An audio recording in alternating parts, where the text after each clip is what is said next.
How does it go?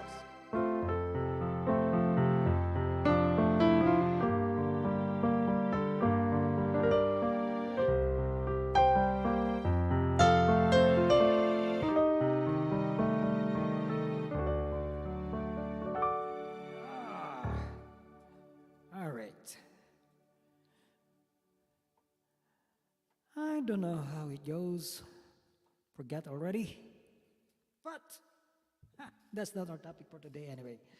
Our topic for today is interval setting that helps us understand harmonization and melodic patterns and movements.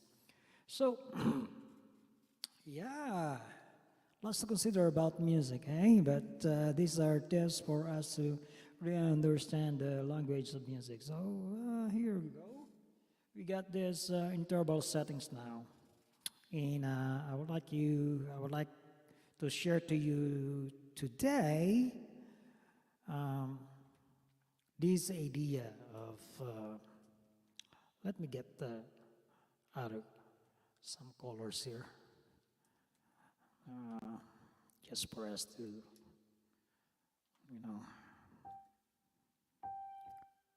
All right.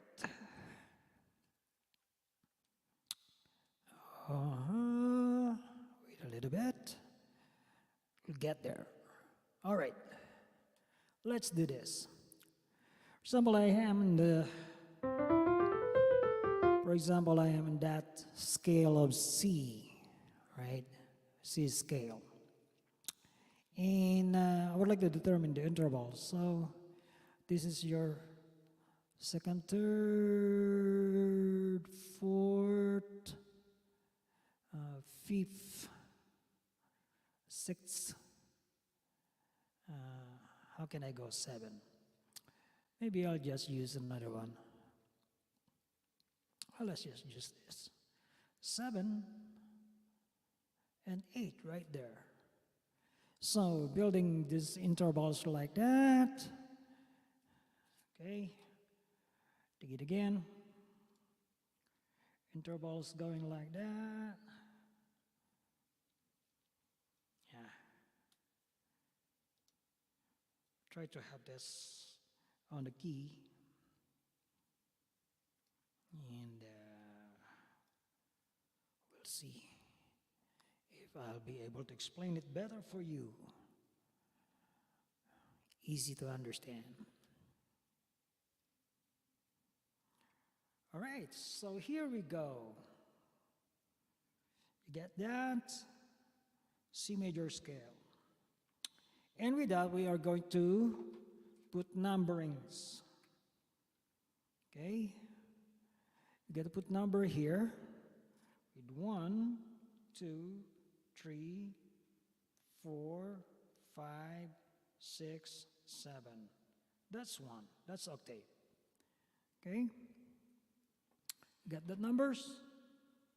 Oops, I don't want to write on my keyboard. It's hard to clean. There you go. That's hard to clean. So I go right here. 1, 2, 3, 4, 5, 6, 7. And that's your 1 octave. Okay. Got it right? There you go. That's how you do it. And the way for us to understand interval setting is that we are counting intervals according to the scale. So right here we got a major scale and we're counting these intervals in the major scale. So you say this is 1, this is interval second, third, fourth, fifth, sixth, 7. All right? So what does these things do is that when you play, you got this second interval. All right? If you put it here, you got minor second interval. Okay? You got major second interval. You got minor second interval. Right there. Okay? If you put this one here, that is 1, 2, 3, you got this minor interval. This one, major. All right? If you put it here, you got minor third interval. But that one is major second, major third, perfect fourth. Okay, perfect fourth. If you put it right here, you got augmented. Say augmented or plus 4. Okay, augmented or plus 4. 5, if you go right here, you got diminished fifth or minus 5. Minus 5. Augmented because it's make a bigger interval. Diminished because you lesser the interval of the fifth. So perfect fifth. If you go right there, augmented fifth because you increase the distance. Okay. Right here, the major 6, you go right there, you got a flat 6, minor 6, right there. Okay. Okay. Augmented 6 right there. But that augmented is also the 7, major 7. Put there.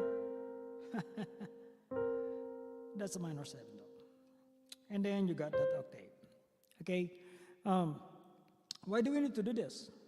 It's because the musicians or composers are writing their music like this. They are making up patterns of interval settings for them to make melodies and for them to do their harmonization of the music. So we need to understand this. All right? So you go second, third, fourth, fifth, sixth, seven, 8. With that you go minor second, minor third, third, perfect fourth, augmented fourth, and fifth, flat 5. There you go. That's the augmented fifth. All right. So how do you do that? It goes like this. When you say augmented, it got a sharp before the note. When you place a sharp before the note, it goes like. But if you put a flat before the note, it lowers the note. That's the flat symbol. So this one will go here because of the flat symbol. This one will go here because of the sharp symbol before the note. See what I mean? There you go. So that's how this interval works. Application. Let's go for the application of this. Okay. So when you do this in your reading and you applied it, when you take that up, the distance from this note to this note now is, we call this third. You take that up, that's fourth. Take that up, that's the fifth. Take that up, that's the sixth. Take that up, distance from that one, 7. And, see what I mean? So, 1, 2, 3, 4, 5, 6, 7. And you do that in all key.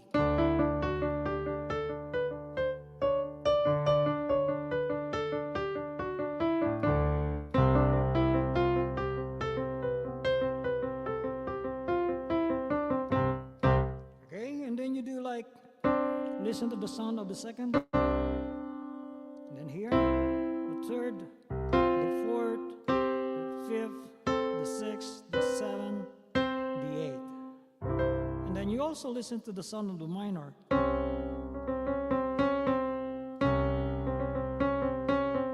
That's the minor. That's the minor third. And then you got, that's the augmented fourth. That's the augmented fifth. That's the sixth, the flat 6. Augmented 7, the 7, the octave. What's the use of that? Okay, for example, you are playing this chord.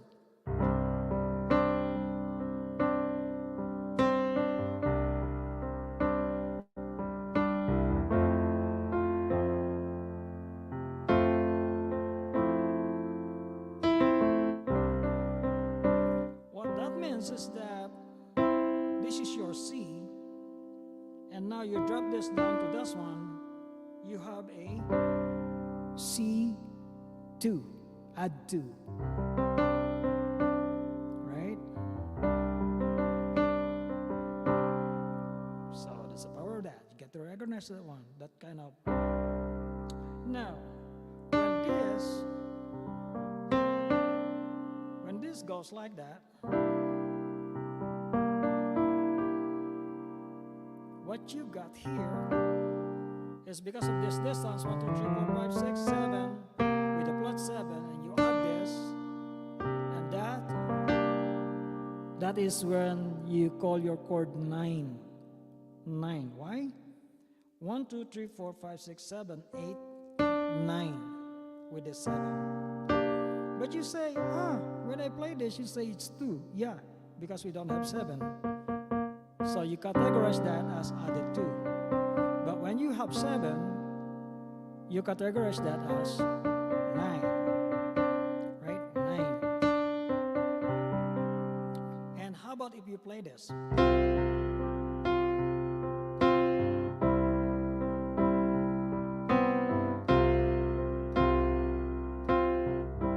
So this is what you call sus4, right? C sus4. Why? Because you add the fourth. Instead, you take this off, you take the fourth. All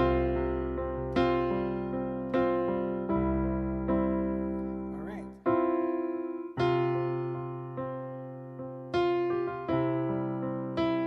So that's a sus4. That's why you add that sus4. The sus4, if you do this, you got this, 5, 7, that will become 9 because you have 7, 9, 10, 11. That is your C11. C11. That's why your B flat major here, plus your bass C, B flat over C, is categorized as C11.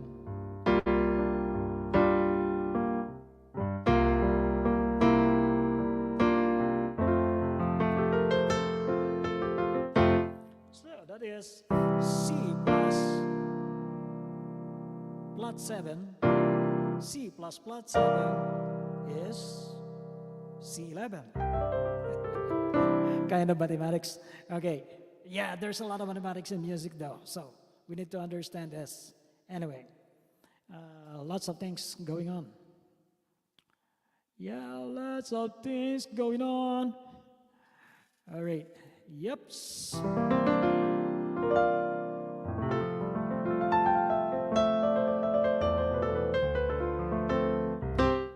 So that's the power of this. Okay, another one. If you play this,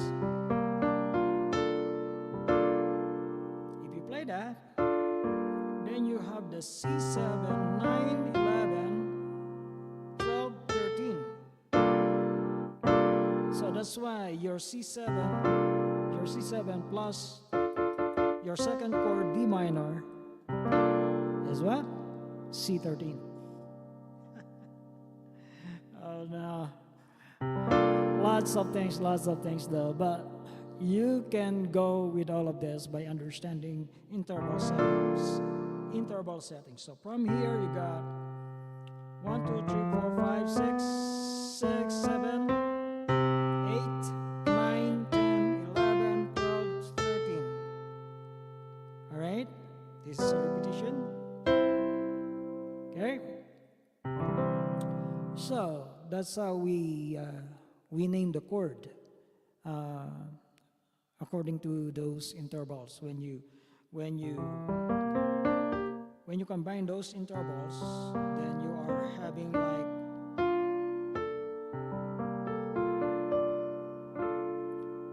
you'll be able to play lots of things, and maybe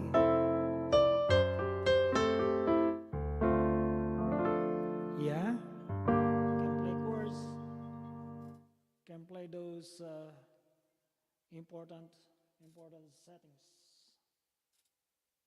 Okay?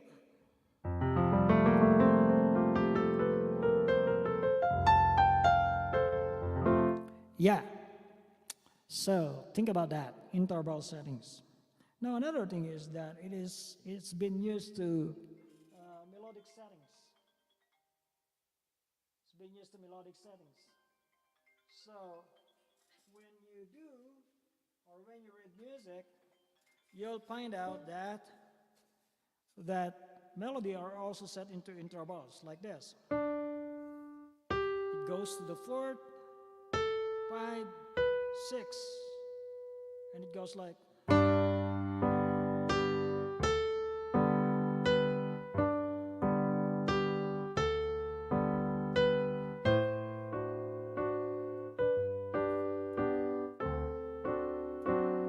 So yeah, so there's a lot of consideration though.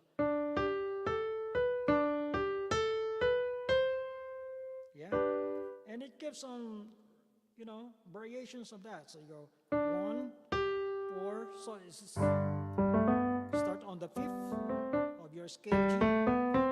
Scale G. 2, 3, 4, 5. 1, 2, 3, 4, 5, 6, 7. Start on the fifth. 1, 2, 3, 4, 5. It goes right there. And then you go to that octave and scale up.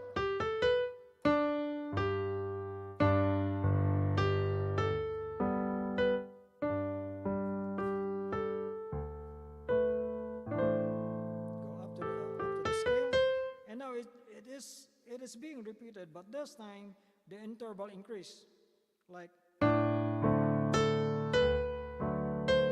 so. Instead of taking the fourth, it's taking the fifth, and same scaling up. So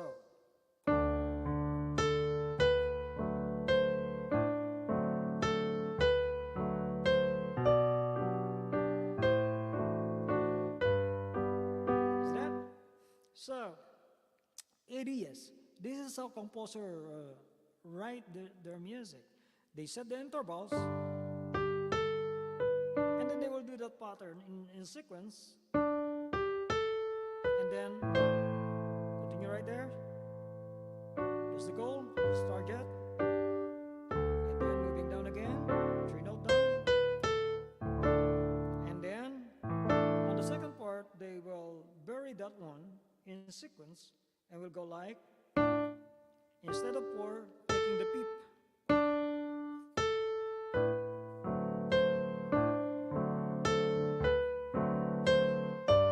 And goes down, same. See that? So that's how composers write their music. They have that kind of idea, and they do determine how their piece will work. It's like, so the first time it goes like that. Keeps on doing that twice, and then he continues right there and moving down. So that's the idea that you do. You go back there.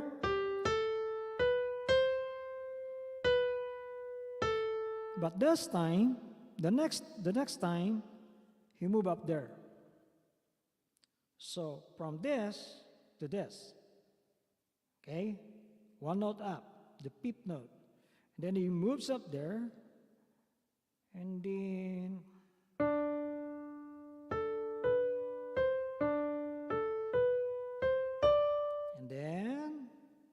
moving down. But it's the same idea, though. The only difference is this. All right, the only difference is that he moved all of this up. Okay, so first, and then what he did is that he keeps this as his main note, and then moving this up the second time. Oh, the second phrase. So you go.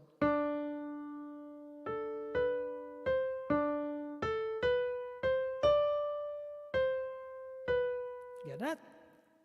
So that's the That's the idea. If you knew the interval settings, then you'll be able to play better. And this idea helps me a lot, especially in playing hymns, because some hymns are written like this. Okay, hymns are written like that. Okay, so most of the hymns are having, having, okay, yeah, that's how they write hymns. Okay, 4 parts. So if you don't know the intervals, then you will be having hard time doing this, because it goes 4 parts. Music. Okay, so 4-part music, it goes like this. The third pattern goes, and then the left hand goes beep. 1, 2, 3, 4, 5, 6, 5. Say go. Right? So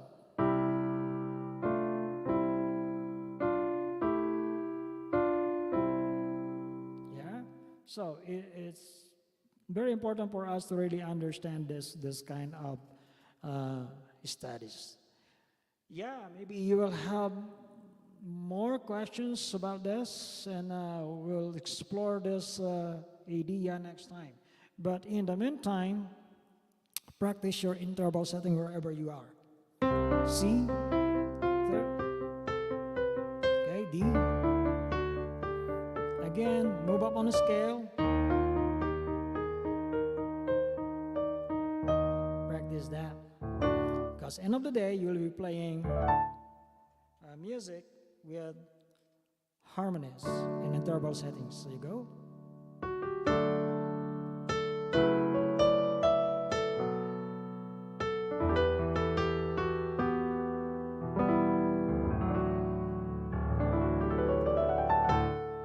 All right. Now that's it for today. Thank you very much. Keep practicing.